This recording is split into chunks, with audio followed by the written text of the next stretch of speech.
in the US, the numbers that are there are that a micro influencer actually drives a better ROI than Kim Kardashian, right? And that's to say a lot.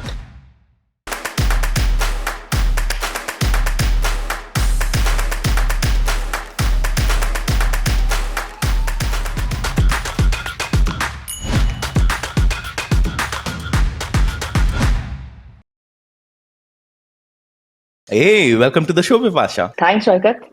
Great to be here. I think It's after been a while. long haul, I think we're finally. Really. Like they say, der aaye durust aaye. I think I'm extremely excited to chit chat with you about what's up with the creator economy. According to you, how has the creator economy really evolved since its early days of social media? Because I think social media gave creators a platform, a truly democratic platform. Like, I don't think any other medium gave that level of democracy and power to creators as social media did, right? So how have you seen broadly this space evolve? Yeah, I think I have been one of the lucky people, I would say, right, who was at the helm of seeing this revolution. So my first job was at Google, where I was actually working with YouTube as a project, right? YouTube Hardly. And this was way back in 2011, 2012, when the first YouTube Fan Fest happened, when the YouTube Partner Program launched, right? And at that point of time, for me, I used to like watching videos, at that, watching Smosh, watching your Ray William Johnsons of the world. And that was purely it, right? For entertainment. And when YouTube Fan Fest was happening, that is when I first heard this term called creator, right? That, oh, AIB is going to get formed. They are going to be creating videos exclusively on YouTube. And that is how it happened, right? And the first creator that I remember having watched create content in the YouTube studio was Nisha Madhulika, right? And at that point of yes, so she was one of those first few people that YouTube studio actually set her up in, and she would create a video. And one of those, really young people who are doing this project with YouTube, I was awestruck about the kind of investment that YouTube was doing in making a video better. Now, that is what it meant, because YouTube wanted a perfect setting, perfect camera, and, obviously she's great at what she does and the way she talks, right? So those things didn't need a touch up, but maybe the quality of the camera and the YouTube studio.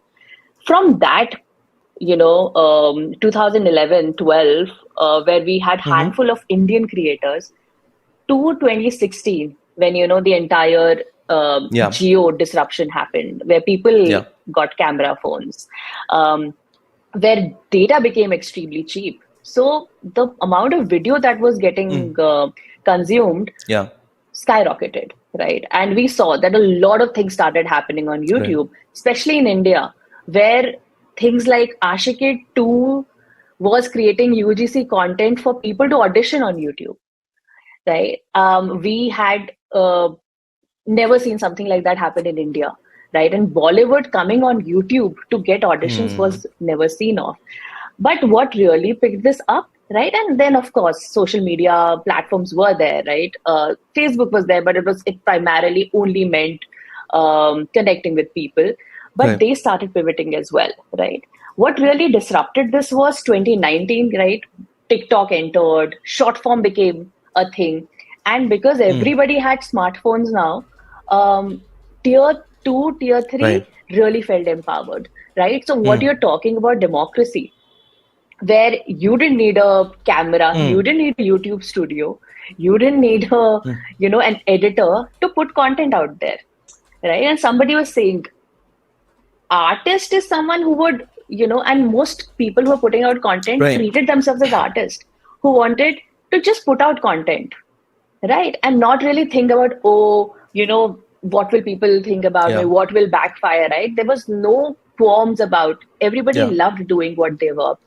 And that ban of TikTok really pushed the other content platforms forward, right? And during COVID, right, the beauty of the Indian homegrown platforms that got evolved, it just showed how much the Indian audience wanted to watch content and create content, right? So be it your Roposo, Moj, Share Chat, everyone grew up because TikTok having gone, people just wanted to watch the short form content. And that's how I think Instagram, Shorts, they leveraged on that audience.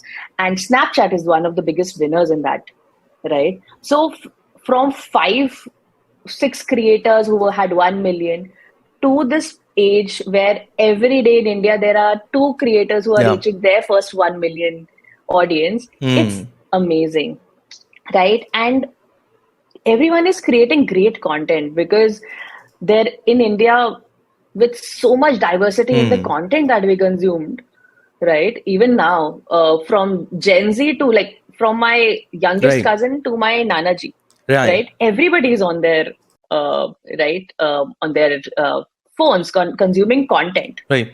Everybody has a platform account, so that has really evolved, and it makes me, the boundaries have diminished, or I would say in some cases it's just completely gone, right? Where I could be an 80-year-old doing a dance performance, right? There are so many, older content creators, and then there are very younger creators, right? Like your Miss Anand, my Miss Anand, who's creating content at a very young age. So the democracy is there. There is no bars for any, for any camera or script or anything. The more authentic you are, I think, from a purely scripted content that people liked watching in 2011, where AIB was putting some great videos, great scripts, to now where people like watching only, this authentic at-home environment with creators like, who come from tier 2, tier 3, that authentic vibe of living in a village, cooking in a village. I think it's completely awe-inspiring the way content consumption has changed, and also content creation. So if I were to boil it down from what you said, number one is ease of access, which is, cheaper smartphones, cheaper data with Geo. That's one. Number two is going to be, authenticity. People appreciated authenticity. People appreciated being able to relate to creators that they were consuming content from, right? That might have been slightly difficult with film stars who, enjoyed a certain bit of mystique, let's say. Third is going to be investment, both from social media platforms and large-scale media productions. So that could be movies or otherwise, who partnered with digital creators, so gave them that sort of edge. And fourth is going to be, of course, COVID and the fact that people had a lot of time and started sort of investing more time consuming content, right? Going forward from now on, content creators, digital creators, even in the mid 2010s, were somewhat of a pirate, right? You would have, stacks of books, and on top, you'd hear even the likes of Lily Singh, who now have, millions of followers, and they'd be recording in their bedrooms, and stacks of books would work as tripod, and just some camera phone, or just like a cheap camera, second-hand camera on top. From there to creators becoming brands, right? They've gone from becoming somewhat of a like a bunch of pirates to somewhat of a navy, right? Where each of these people have their own entourage, they have become the equivalent of movie stars for a generation that's being fed on internet gossip and internet content only, right? So what are the trends and shifts that you foresee in the creator landscape in the coming year, let's say in 2024? Absolutely. I think great example there, Saikat, because the fact that Mr. Beast as an individual creator could reach his first 200 million subscriber and is doing a battle against T-Series, which is a media giant, right? And taking it heads on. I mean, it just proves that the kind of brand value that he's created for. When people talk about the creator economy and they say, oh, the creator economy is tumbling, it's not.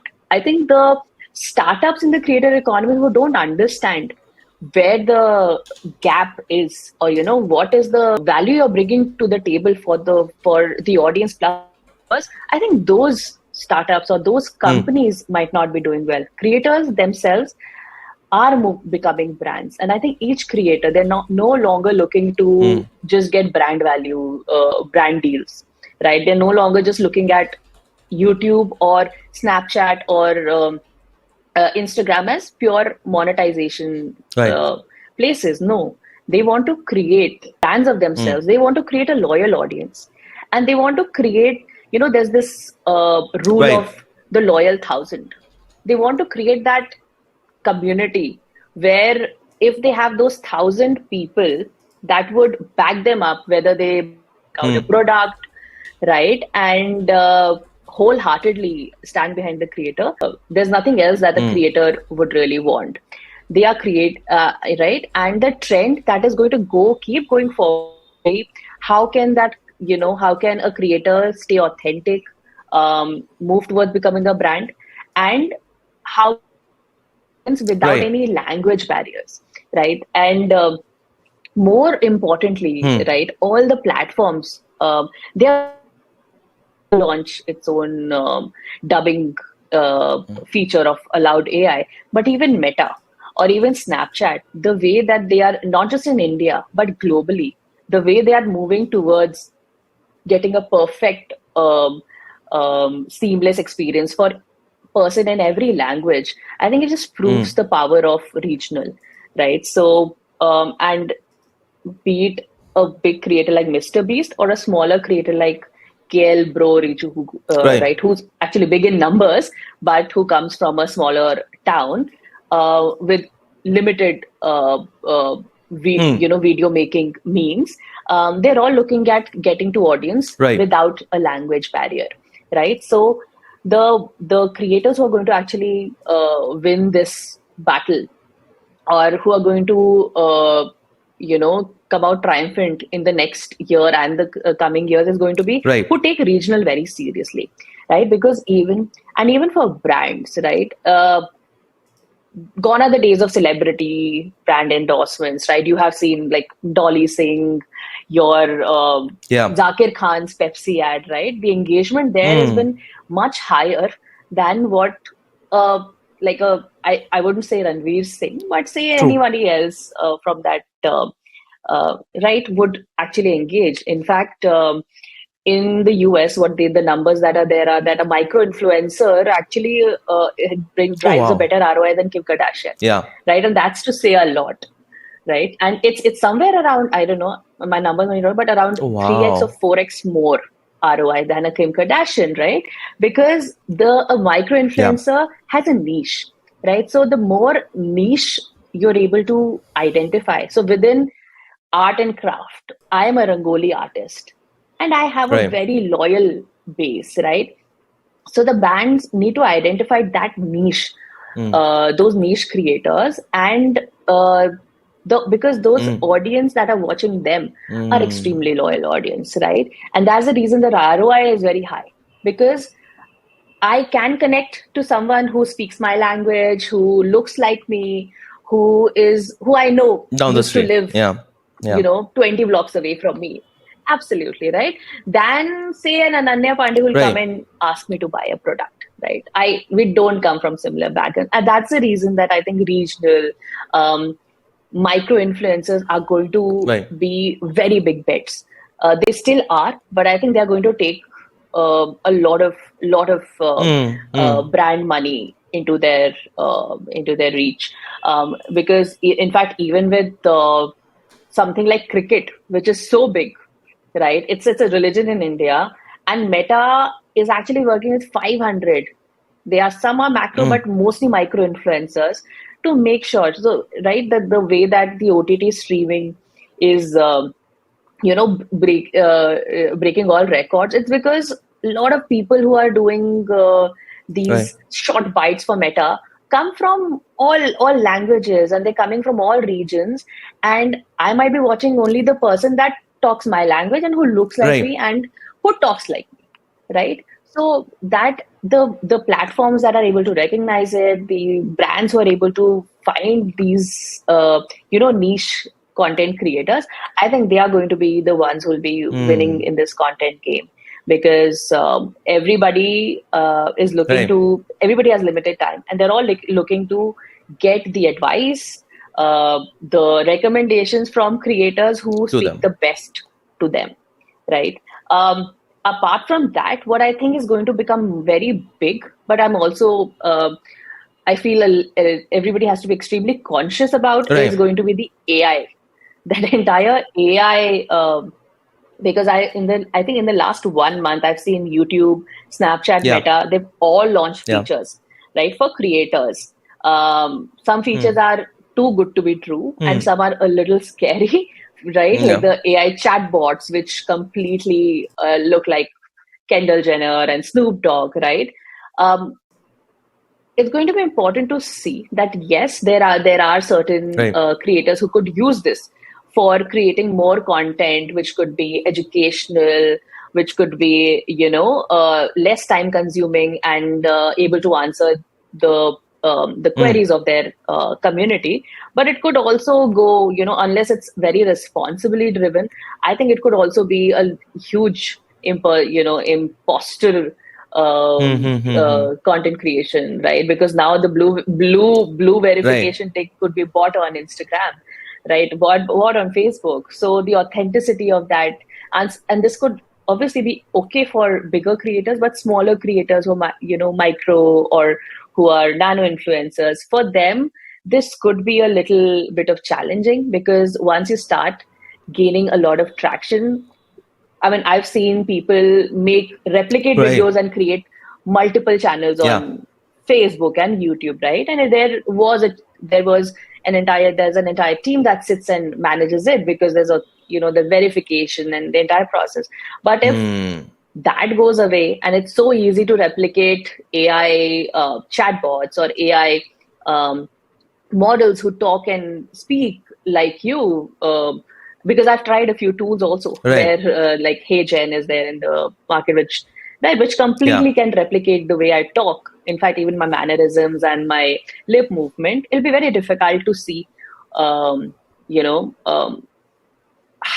can you safeguard a creator's community and audience, because anybody could make and put content out there which might not resonate with you, right? And so I think that's going to be extremely important. How I would love to see what the platforms are doing to have more responsible AI, especially for content creation, because I think for these creators, it's like their baby. Their channels are like their babies. The content that they create, so they are extremely sensitive about it, and we need to. I think time will tell what kind of measures the platforms are able to put in place. What I understand, Vipasha, is you speaking about how content and content creation and consumption of content is going to go hyper local, right? Because creators are going to go hyper local. True. It is going to be based on authenticity and relatability, and less on purely star power, right? And that's where you very lightly touched upon this, and I'd like to sort of cover this right now. Is the one criticism of the creator economy is that it's fundamentally broken. And I think Linktree's earlier last year's report said some 77% of all creators were part-time. Most creators are not able to break even or make a decent buck, just about enough to be able to sustain themselves in some cases, right? So as the creator economy formalizes, how do you see monetization play a role in how this entire ecosystem shapes up? Because the more formalized it'll get, the more there are going to be forces wanting to make that into a walled garden, just like Bollywood has been, just like any other movie industry has been, right? And you could say that is already happening. That a Dolly Singh today would have an entourage, that a Kusha Kapila today would have an entourage, that they are in movies, that they would have a manager, right? So is this over time going to be another walled garden? Because what this started out as being relatable, as somebody from the girl next door or the boy next door, is no longer that. Bhuvan Bam is no longer that. Bhuvan Bam is now, he's going to be the voice for Takeshi's Castle, apparently, right? So, so like... Exactly, so imagine. Where this started, that meme, how it started, how it's going, each of these people are multimillionaires, probably. The top the top ones at least. And they're going to be, what you're telling me, there is a propensity for more creators to be making more money, right? So where does that lead us? Because wherever money comes, things become more gated, things become more guarded. Is it going to stay as open, or is this going to be another wave of content creation that's going to lead to more digital studios, more companies specializing, and more walled gardens in terms of how talent is sourced and talent produces content? Amazing. I think, Saikat, you touched on a very important topic, because I had been reading and talking a lot about something like this globally as well, right? Where, because India is an evolving creator economy, US is somewhat stable, right? But even there, it's important for, so as you mentioned, right, 77% creators don't make a buck. I think that is somewhat stabilizing, especially in the US, where there are certain great companies that have come forward, right? Like, it's like one is called Clara for creators. It's like Glassdoor, right? For creators, where the main purpose of that platform is to make sure that there is fair pay, right? So that right now, what brands pay, what the creators get, sometimes they only get like a trial product for those upcoming creators, right? There are now going to be more, I think, more transparency if it comes into the system, right? It is going to be much better for the creators who are probably not on the top of the pie, who are not getting the maximum pie. Why? Because the creators who are actually putting in a lot of work, who are actually bringing the bigger, the better ROI, they also need to be compensated fairly, right? And I think companies like FIMP and then Clara for creators, they're trying to bring a very transparent platform. It started in US, and I think it will somewhat come down to India as well, where fair payments will become a thing. Platforms like Meta, YouTube, they've already started making sure that creators who are doing a brand partnership, they have to mention that it's a paid partnership. There has to be, right, where at least the creators are not just, doing these paid partnerships and, saving the brand money and getting themselves some money, right? There are going to be outliers, right? There is going to be a Bhuvan Bam who is going to come out and enter. But that, I think that's also a personal choice. A lot of creators I also know, like a Total Gaming, right? He doesn't even want to get out of YouTube. Like, even if Meta wants to pay him more money, no, because that's his community and that's what he enjoys doing. And that's the reason that he is the top gamer in India and probably, in the top 5 across Asia as well. And the next step for him would be probably esports. Like, now Asian Games has esports, right? So moving towards your niche. And I think because Bhuvan Bam has always been like a creator who has been also making scripts on his own, his movement was easier. But overall, I think transparency is going to be the key, right? And because these platforms are open to all, because these platforms, Kick, I think it's one of the newest streaming platforms. It's giving 95% revenue to creators, the streaming creators now. And because of Kick, opening doors to more creators earning and, a salary sort of a thing, I think it'll just make sure that one platform does it, other platforms follow suit. Similarly, because initially what YouTube was, what Instagram was, and what Snapchat used to do, it's sort of merging into the same thing, right? Like, Instagram is trying out 10-minute videos, YouTube is doing shorts more. So everybody is sort of catering to the same audience. And I think the audience themselves, earlier what used to happen in Bollywood, right? Ki audience is the king. Friday to Friday chalta tha. Ye bhi video to video hai, right? Where a person would, like, your audience and community also understands whether you are here actually for your community, or are you here for that, to make a quick buck, just here for a 9 to 5 thing. Yeah, just there, right? And that's where authenticity, that's where your community building comes in to play. right? But I think, yes, transparent platforms, because I try to get in touch with Clara for Creators, the Clara, right?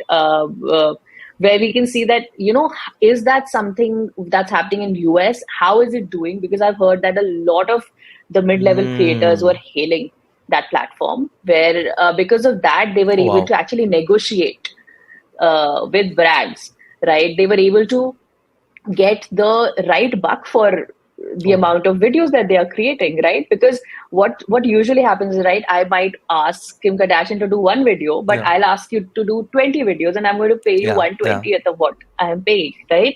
And the effort, the ROI, all of that keeps changing your brand rating. It keeps changing what you're valued at. So I think that is something that there are some really good, I would say, people in the creator economy like Jim Louderback, there's Avi Gandhi, there's James Screech, right? Who are making sure that even if there's something, and they have a very strong community on LinkedIn as well as elsewhere, and they are making sure that if there is any platform that is not doing the right things, or if there are something that is happening off, they're always calling it out, right? And they're creating platforms and communities to sort of safeguard it. And I'm sure there are some really smart people in India, like there's Gunjan, there is Vijay Subramaniam, there's Rahul. So these guys are also, I think, somewhat very sure of what the Indian audience wants.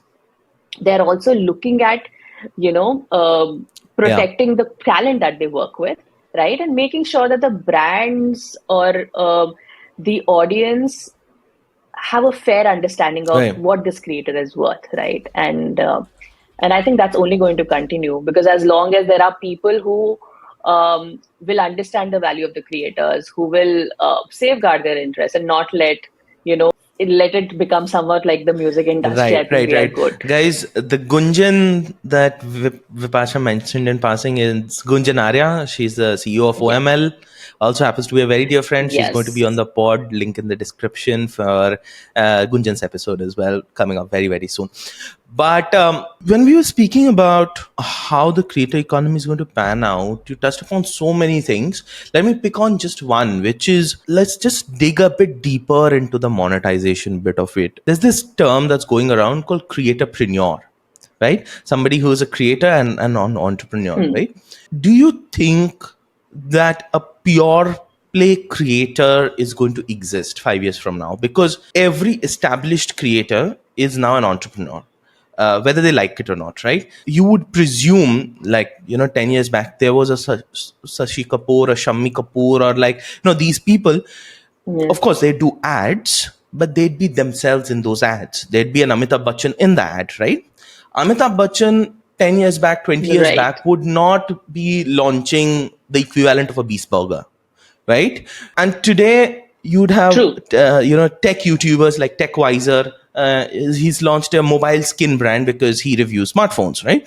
You'd have Zakir Khan with the biryani because he's a guy from Lucknow and he really speaks about his love for biryani. So see that there is space for a only creator to exist, or eventually every creator to be able to take themselves to the next level will have to become a creatorpreneur.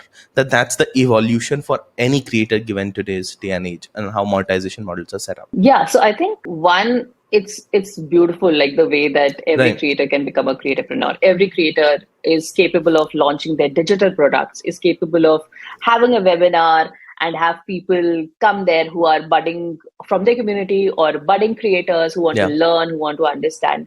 I think it's great if everybody can, every creator cannot rely on just ads monetization and on brands and, be a brand on themselves, because that is where the creator economy is moving, where you'll have more creators as brands rather than brands working with creators, right?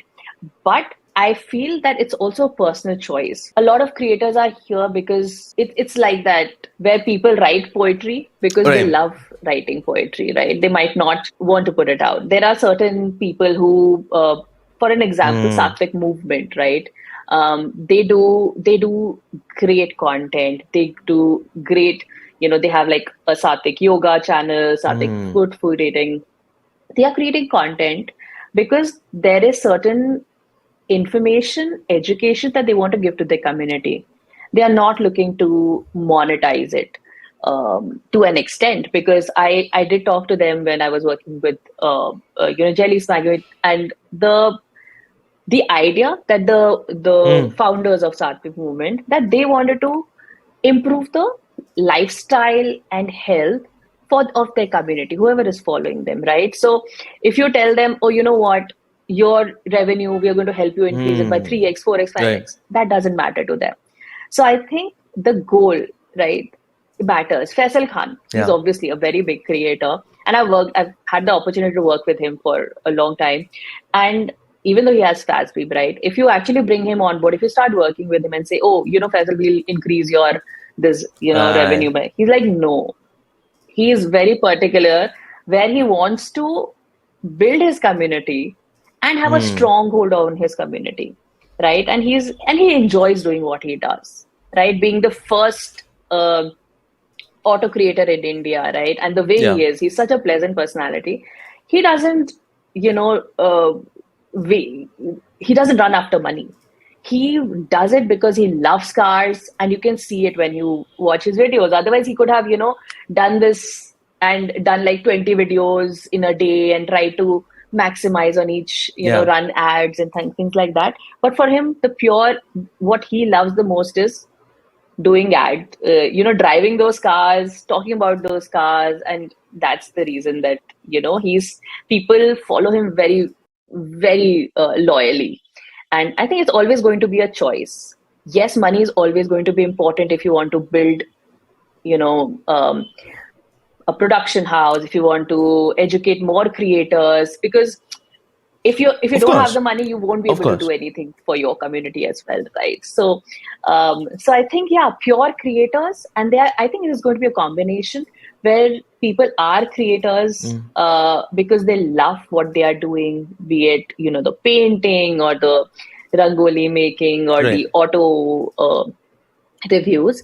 But they would want to also have an entrepreneurial wing to it, because they want to sort of do something for the community that they are in, have better.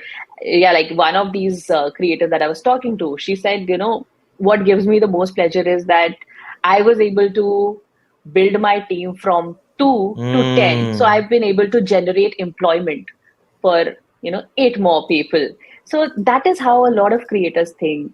And how in, the report, one of the reports, right, which mentioned that YouTube was able to create jobs close to, 7,000 crores. So worth 7,000 crores. So I think it's beautiful the way creators think of themselves as well. One of the reasons creators are not, maybe forced is a bit of an overstatement, but one of the reasons why creators started diversifying their income was because they realized, necessity is the mother of invention, that the ads were not able to sustain them, right?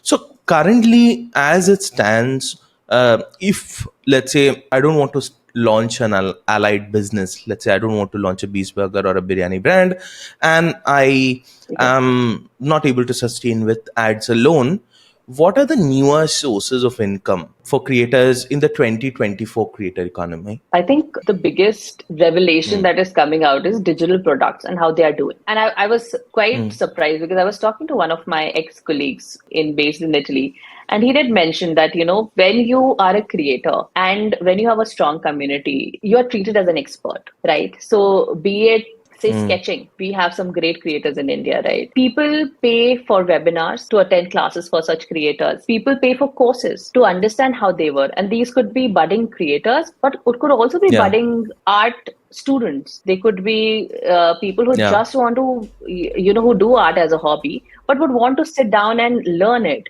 So digital products are going to be extremely important, where, your expertise is what people start paying for. Be it through a webinar, be it through courses, be it through one-on-one sessions, be it through mentoring sessions, the entire wave of these solopreneurs on LinkedIn, right? Like once you're on LinkedIn, you see so many people who are out there giving back to the community pro bono, but also they're selling courses on content and Right. courses on the expertise that they've built over the years. So each creator has, I think, and there's just lack of awareness, I would say.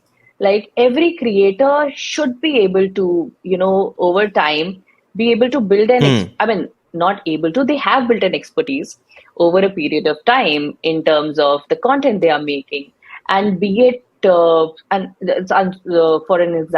instance, like Anshuman Sharma is a music producer, and I was just asking him, right, if you were to tell someone, if you were to teach someone what you do, so what he shared with me was very simple, and that could Right. just be like, that's what people do on Skillshare, right? They create these courses, and Right. you don't have to be a professional to create courses only. I think everything is every experience is something that you can. There is someone there. There's an audience for every Right, content right. So piece your that is answer out there, is I think. primarily digital product and digital services, right? That's the holy grail in terms of being able to Yeah. diversify income. When it comes to the content creation bit itself, I think technology is of course simplifying.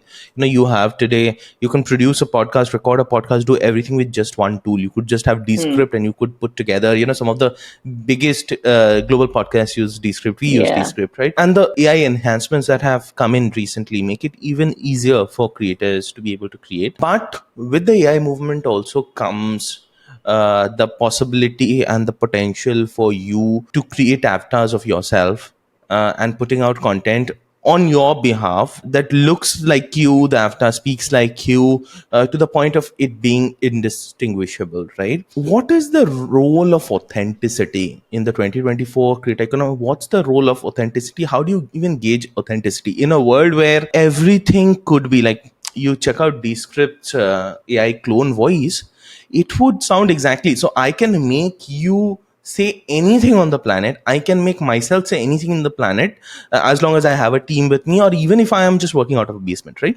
So how do you safeguard authenticity, and whose responsibility is Hmm. it? Is it the platform's responsibility? How do you allocate responsibility? Yeah, I think great question, Saikat, because this is what I was touching upon earlier as well, where creators Yeah. have already started using, right? Like Mr. Beast created his avatar, but we also saw, I wouldn't say backlash, but the con side of it, where we saw that Yeah. someone just created a deep fake Yeah. and started selling fake iPhones on TikTok shop, right?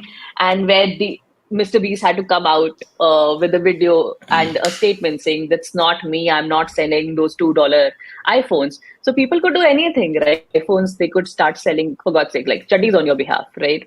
And right, and everybody started sort of pointing a finger at TikTok shop and how it was not authentic. But I don't think it's solely the platform's responsibility as well, right? Because as you rightly mentioned, I'm not sure if there is currently even the right kind of technology Yeah. that can exist to differentiate whether it's you or your avatar talking. Like when I used HeyGen, I had my own video, and then I had the avatar video, and LinkedIn could catch that, because when I put up the avatar video, Yeah. LinkedIn could catch that, right? Because it's so seamlessly done. Uh, it's definitely something that needs to be, a tech that the platforms will have to one, figure out how do they catch what's authentic and what's not. As long as it's like, if creators, and I think for creators it's important that they but there are always going to be two sides, right? A lot of creators would want to stay authentic, like when uh, I think Mr. Beast is creating his videos, he also calls it out. Oh, I started, creating Yeah. this with Meta as a chatbot, and this is my chatbot, right? He could have just started creating the same thing and put it up on his, people wouldn't have noticed. But there's also this entire, you know, um, list of creators who might want to, get bigger faster, and might use this tech to just dole out all these different Yeah. videos, and over time you would, reach the number of subscribers. But I think it's not the responsibility of the platforms, but I think it is something that the platforms need to do. Because at the end of the day, the advertising money, it's coming on that platform. If I'm shown something that is inauthentic, like, while working with YouTube, people used to come to YouTube if they didn't, they got offended by an ad. They didn't go to the creator, right? So as the owner of those the platforms, as the owner of the content that people are creating on your platform, I think you need to devise the tech, the right tech to probably understand. And I think these platforms are much really big with really smart people sitting there who can definitely do it. Google is already, I think, building a big responsible AI team to sort of mitigate this risk, where, because YouTube, anyone can come and do anything, right? Create any sort of content, and already there is a huge trust and safety team that sits and makes sure that there's no awful content going out there. So I think it will become important.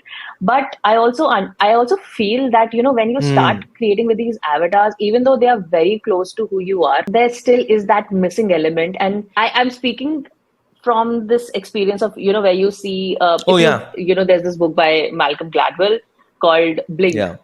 When people see something fake, even though it might look very real, your gut actually sort of tells you, and you lose interest, right? So it might also backfire on the content creation, where you feel that, this, because I know I used to follow certain content creators, and the minute they got a different team to start writing their script, I could understand that, because that this guy's not writing his own scripts anymore, right? Now he's become bigger, so he would want people to write that, and I stopped watching that content. So I think the audiences has, because they're not they have that intent to watch content, and they're not just sitting there because they have to watch it. So the minute you start feeling that this content doesn't seem real, because you're just making this content for the heck of it, right? It's not coming from within. That's why you're using avatars. That's why you're bringing out 20 content pieces a week, and that will actually, you'll lose the community that you've built and the trust you've built. So that's what I think is important. But yes, but the platforms need to sort of also work towards having some sort of check around making sure it's responsible. All the large digital conglomerates are investing heavily into AI, not only making it into the creation process, but also in terms of analyzing a lot of data that's coming through to them, and also analyzing a lot of the content that so many creators are uploading, right? What do you see as AI's role in content creation and distribution from the creator side in 2024? I think over time, I think this role is going to definitely evolve, because I think AI became a buzzword this year, and now you have AI influencers as well. So you have people writing exclusively about AI, running paid newsletters on AI. I personally have signed up to so many. Prompts Daily is my favorite, right? So I'm just saying, what's the role of AI going to be in the coming year, purely in terms of creation and distribution? I think AI is going to become a very integral part of every content creator, not for creating content, the increasing quantity of content, but improving the quality of content, right? The tools that even Snapchat or YouTube has, or Meta has exclusively created for content creators, to help them have better ease at content creation, right? Be it the dream screen that YouTube will be launching, right? Or their app create, where it is sort of helping creators get a better setting, right? The visual setting that they have behind them through the dream screen. You have AI suggestions of what videos, when you have a creator blog. I know so many creators who are like, oh, we will not use it because I already know what content I like and what will I create. But yes, the times when you will have a creator block, you will use it. But a lot of creators are happy that there's going to be AI for caption generation, for dubbing, for proofreading, for thumbnail creation, right? Because this is a lot of time-taking effort, right? And it just eases anything that eases your process. And a lot of people think that, oh, it will take away the time of the job of, say, script writers, or it will take away your content readers. No, I think a very dear friend of mine, I think Abhinay Bhasin, I heard his one of his interviews. He Yeah. said AI is not going to Yeah. take your Yeah. Yeah. job. The person who you knows how to use AI better will take your job, right? Because everybody, and this happens all the time, right? Like every time a new technology comes in, you feel that this is going to completely take away a part of Yeah. what you're working on. No, you just need to upskill yourself and start working with it. Creators who will know how to use it more Hmm. efficiently will be able to produce quality content in lesser time.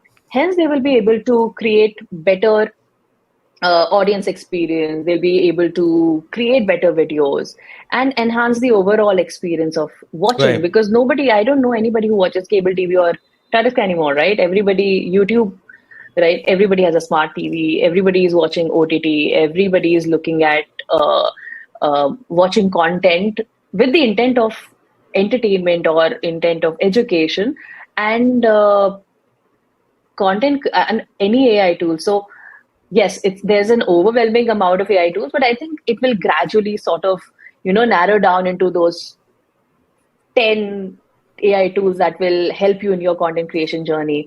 But something that will really empower creators is Right. going to be dubbing, is going to be your captioning, because I have personally seen when I was working on, captioning, when we used to get Oh captions yeah. created for creators, I know what kind of manual effort goes into Yeah. it. And there were a lot of smart Yeah. brains who had to sit there and proofread it. At least AI will make them that better, and you can spend more time on Yeah. understanding strategy, understanding analytics, right? Analytics is so important, but Hmm. because you spend so much time doing operational things, True. True. a creator doesn't get time to actually sit down and look at their analytics, what's working. And Absolutely. audience experience, Absolutely. audience consumption patterns changes every day. Your audience is changing every day, right? Every day there's a new Gen Z doing something else. So AI is going to enhance the way you work, is going to Hmm. improve your quality of, I would say, operations. And yeah, it's better to keep up with understanding, how you can integrate it into your daily content creation journey. And I think it's a great boon as long as you know how to use Right. it well and you use it Right. Right. very honestly to Right, right. A lot of insights there, Vipasha. Guys, by the way, the Abhinay Bhasin in question happens to be a very dear friend of both Vipasha and mine. He's appeared on the podcast. In case you haven't checked out his episode is titled Growth Hacking 2.0, Growth Hacks for a Privacy Conscious Digital Era. He is currently the head of product marketing at Profit Wheel. Again, a very dear friend, a lovely guy. He was in Densu and we became friends. Do check out his episodes. Really, really, really insightful conversation. But to dial it back to the topic that we were discussing, which is whenever wave of new technology or innovation comes, it brings with it a bunch of people who are slightly cagey about what it would mean for the sector, right? Good, bad, ugly, right? And the one thing about AI that was spoken, and we briefly touched upon this, is it's going to take away a lot of jobs. And I think today, this podcast is run, had it not been for AI and automation, this podcast would not have been there. This podcast is run by yours truly Hmm. and one video editing intern who primarily does very specific work. So the fact that a podcast that caters to a couple of thousand people every single episode is able to run purely on the back of these creator tools and AI and chat GPT. And you spoke about captioning. Again, we use something called Hmm. Cast Magic, which is this amazing, it came with a lifetime deal. We just got it off AppSumo and it's just amazing. It creates social content for you. It helps pick up clips for you.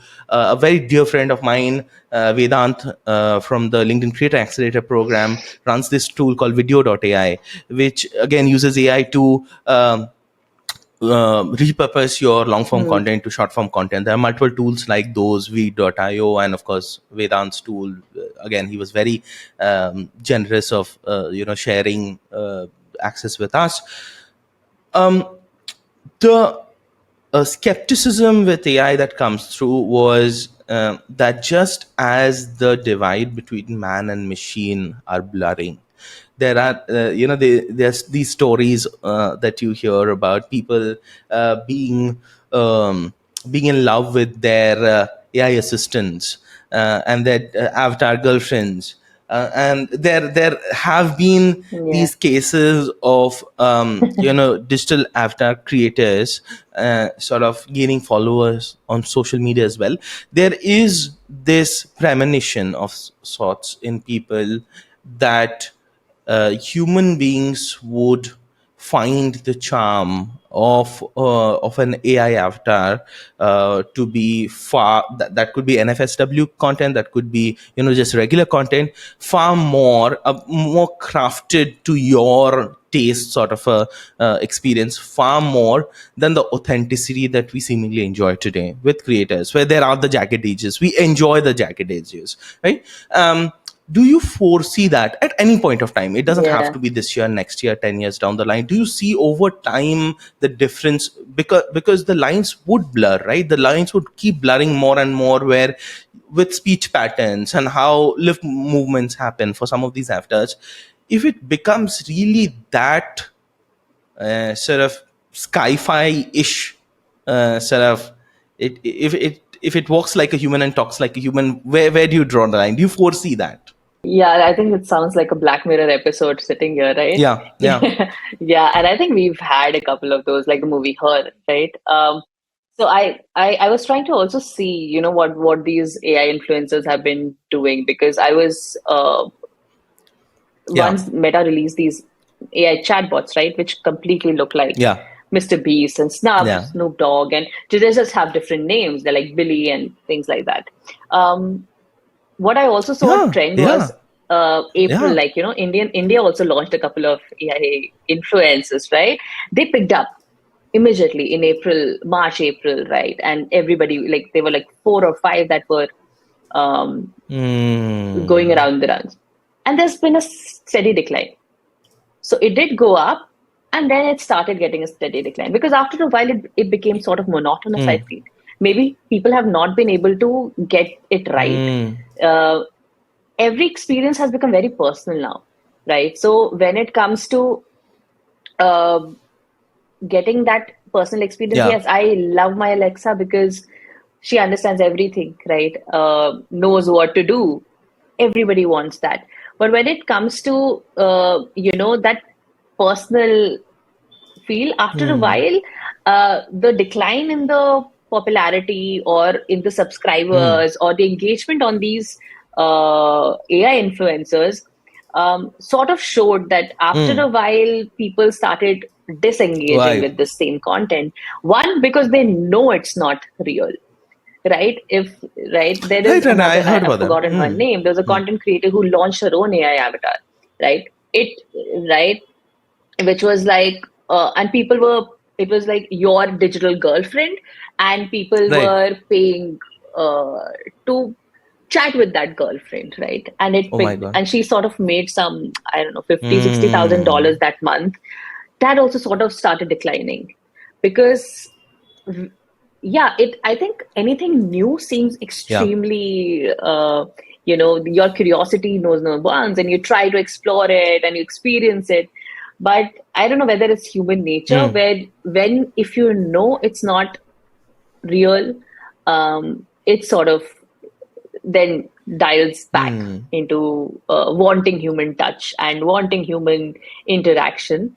But I mm. feel that this could be a near possibility.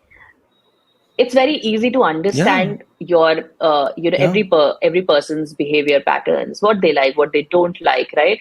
Because if someone Mm, can just yeah, understand how you yeah. function and have the exact replica of that with you, I think, yes, in a way, that's what's happening. And a very Mm, important, like, I've seen the divide between me and my Gen Z cousins, where they don't care. They sit. I used to crave going outside and playing with my friends or meeting them. They sit, they are playing FIFA together mm, in different parts of the city or different parts of the world. They don't crave that human interaction. They are just talking to each other via that game. And in fact, even Keanu Reeves mentioned that one of his friends 13-year-old said, "Oh, what's so special about Matrix?" when Yeah. Revolution was the latest Resurrection was launched, right? He said, "I mentioned that you don't know whether you're in reality or whether you're in a virtual world," and she said, "How does it matter?" So that is the difference, I think, in the generation also. Like how millennials wanted a lot of human touch. Maybe Gen Z is okay being in a virtual world, and the kind of interaction they would want to do with digital avatars, knowing their digital avatars and being okay with it, might change. So I think it's completely what uh,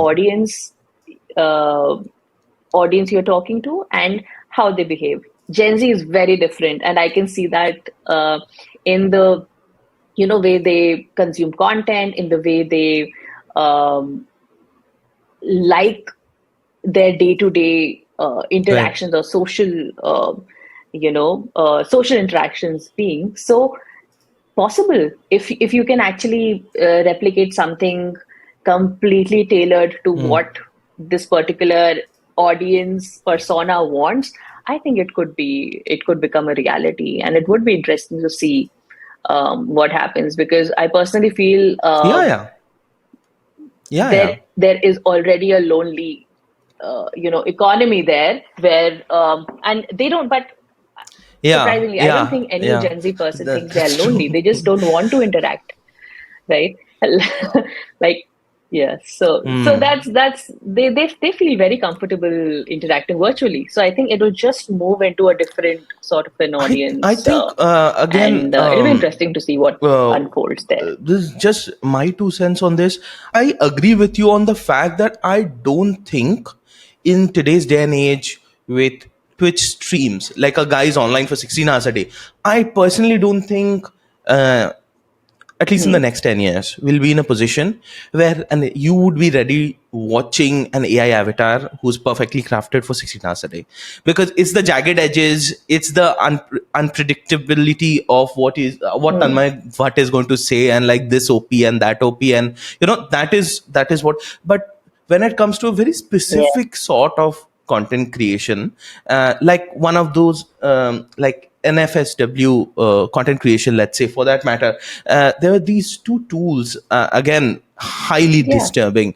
One is this tool called nudify.online, and then there's this other tool called NSFW character AI. It just birthed this new Yeah. form of content where you could potentially have morphed images or create your perfect version of a woman or a man, and that has also given birth to new genre of porn altogether.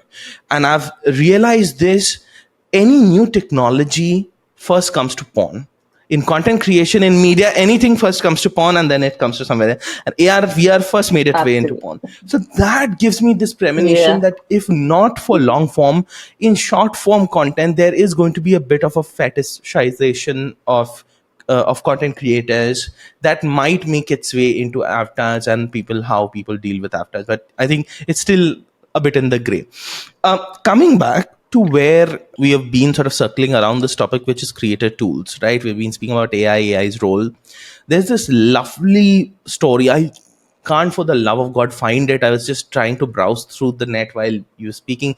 Incidentally, there's this lovely story that came out in the New Yorker, Hmm. saying, there's about how there are more creator tools than there are creator issues, and that has also the failing of some of these creator Yeah. tools, because just like with any peak and any trough of any industry, VCs pumped a shit ton of money into creator economy startups, not knowing of what they are for. A lot of Me Too sort True. of creator SaaS tools. I can tell you, if you just go to there's an AI for that.com, you go to one and you'd see 10 similar For that. tools for just one thing, right? So there's of course consolidation coming, but if you keep that bit aside, if you keep the consolidation bit of Absolutely. aside, what's your take on this explosion of creator tools? Whenever something becomes a buzzword, there's always an explosion, right? Yeah. You'll have multiple things just in that direction, right? And I personally have been, I have personally talked to so many people who've been looking to get advice, consultation, who want to launch a tool for the creator economy. And they don't even understand the difference between a CPM and an RPM. Right? And that really bothers me because and a Right. lot of them are also Exactly. like back, oh, Right. I know this Yeah. VC, so it'll be easy for me to do this. And that's the reason that a lot of creator tech companies as such that call them um, that have failed globally because they've not been able to they've launched something Yeah. which they thought would Right. get them revenue without understanding if that's solving the creator issues, right? What does the creator really want? That nobody really sits down and thinks about. um, when I talk to creators and I want to understand, okay, what would make your life easier?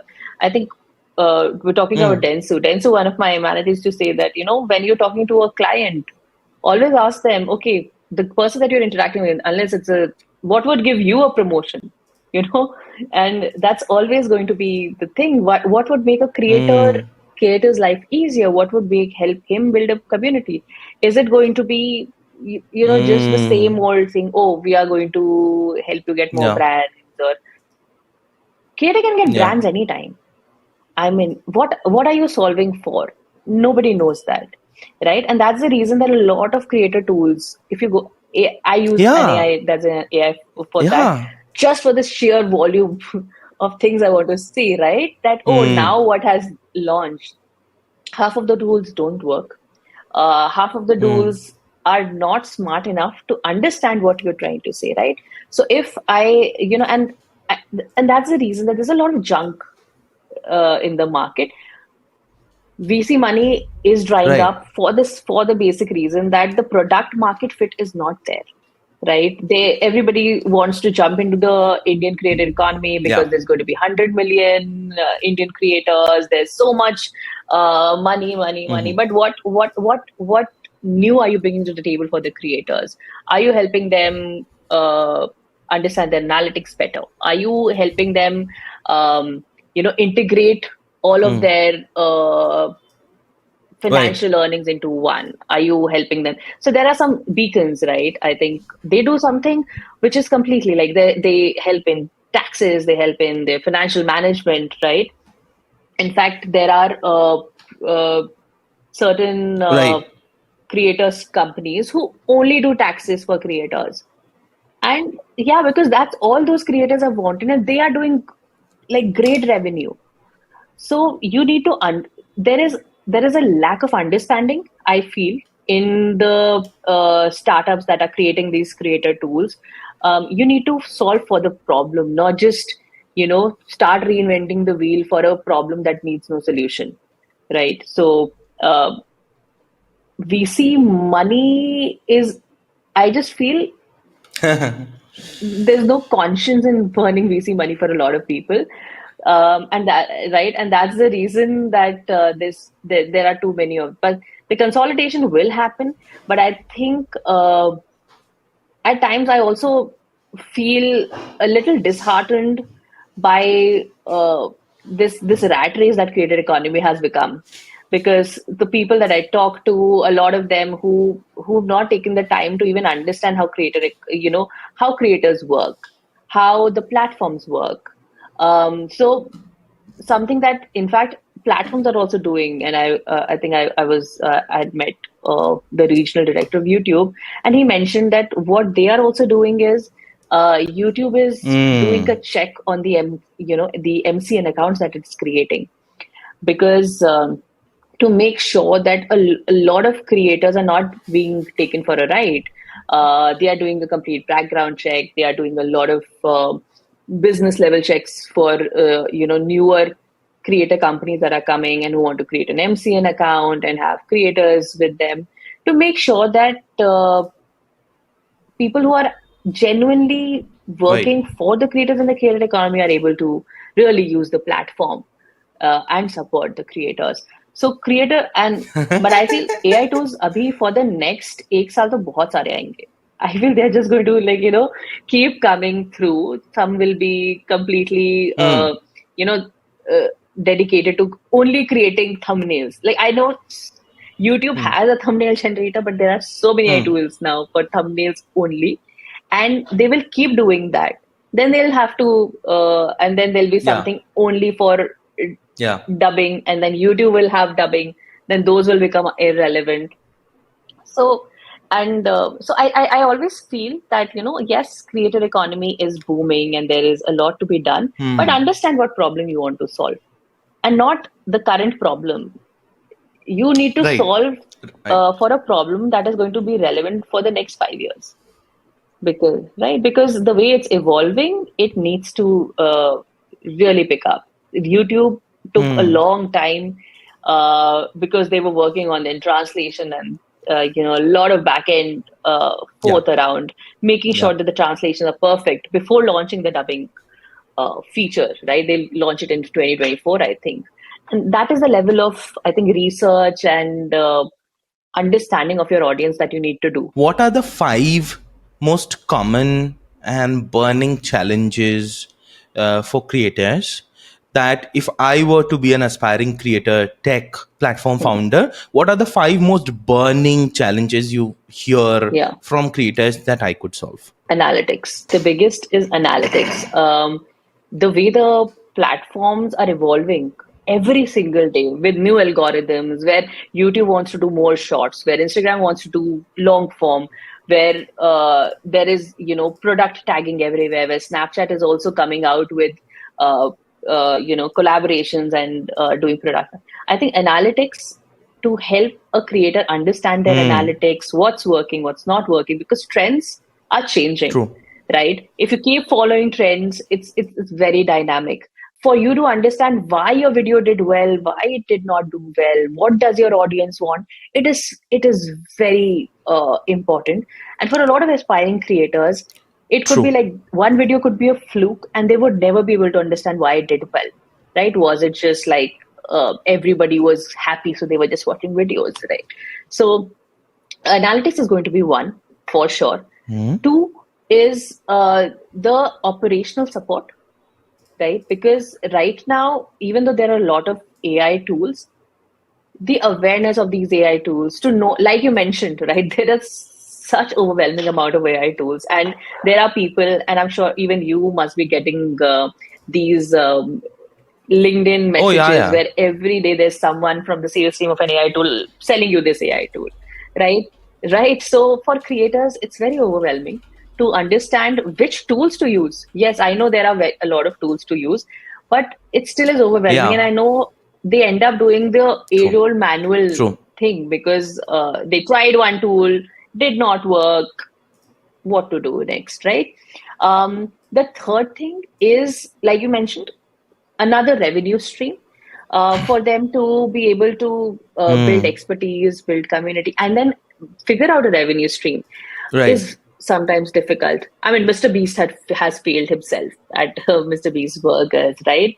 So a lot of them, even though they are food creators, they've not been able to really leverage it in translating Right. it into, say, food item, food utensils or just core academy. I think there's only a few who've really been able to sell successful um, courses, right? So how would they be able, they Right. want to do it, they know this, something like this exists, but how do you go about doing it? Who helps Yeah. you?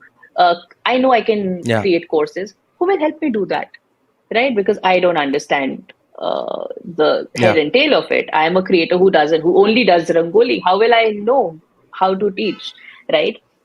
The other thing is, I think they also struggle a lot, which I think we've Yeah. already sort of talked about, the transparency in brand payments, Yeah. right? Their brand value. A creator wants to understand what their brand value is. So a medium for them to understand, to get a fair pay in the creator ecosystem is extremely important. Creators have, like, I've known creators who Yeah. literally said that they had to, and getting paid on time. I think that is huge. True. You don't have to, people have to follow up a brand for 6 months to get paid. right?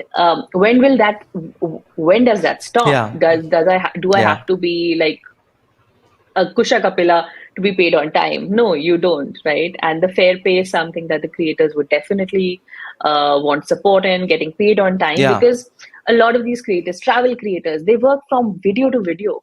They'll put up a video, they'll earn, and then they have to plan and they need money for that video, right? So that is where, Right. this is where it comes in. I think creator financing, Yeah. which obviously something that YouTube started way back in 2018. Then it stopped. Kara is Yeah. doing it. There are Creative Juice is doing it in the US. I think something like that really helps the creators get some sort and financing purely in terms of Hmm. take personal loan and give it back, not because I also know that there are Yeah.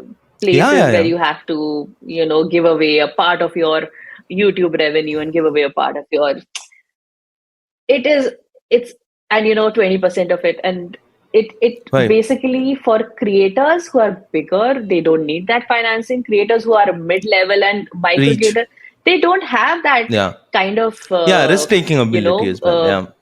risk. I think risk taking ability yeah, where they Yeah. will be like, okay, you take my YouTube revenue for 3 years, 4 years, doesn't matter, doesn't work that way. So some genuine form of creator financing, I think, is something that would help growing creators, would help creators who want to diversify, who want to even start off their own set of entrepreneurial journeys.